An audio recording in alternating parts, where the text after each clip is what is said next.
ना जीजा जी। हाँ बोलिए साली जी। मैं इतना सज धज कर आई थी कि बारात में खूब डांस करूंगी, लेकिन यहाँ तो सुन सन्नाटा है। किसी डीजे वाले को बुकिंग नहीं किए हो क्या? अरे साली जी, ऐसा कभी हो ही नहीं सकता कि मेरे छोटे भाई की बारात हो और डीजे ना आए।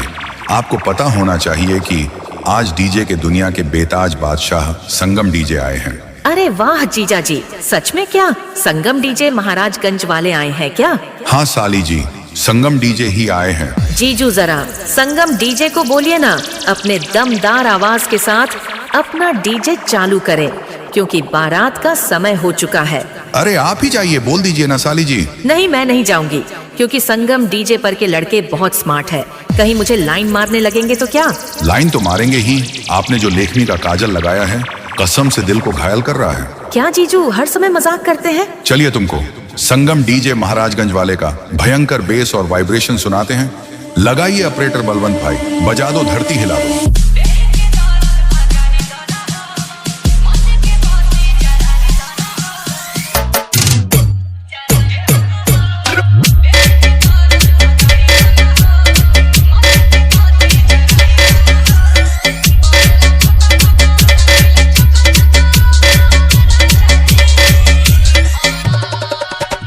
डीजे संगम महाराजगंज।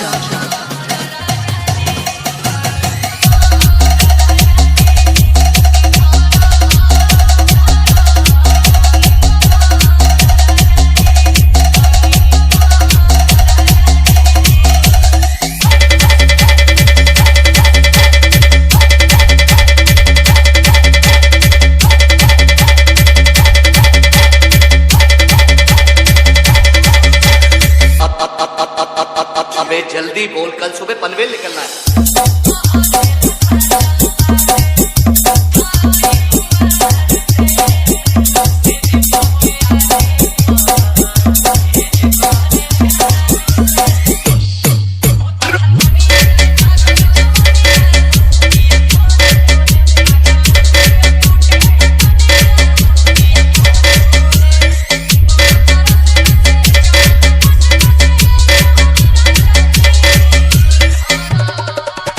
डीजे संगम महाराजगंज।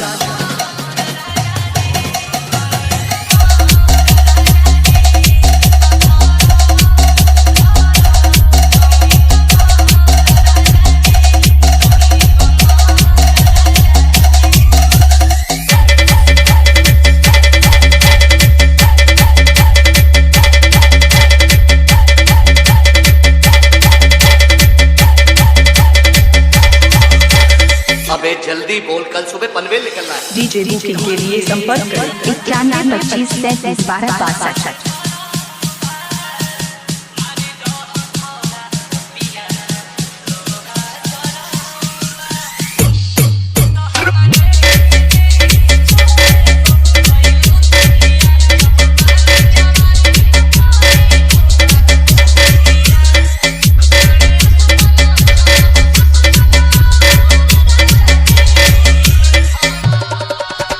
डीजे संगम महाराजगंज।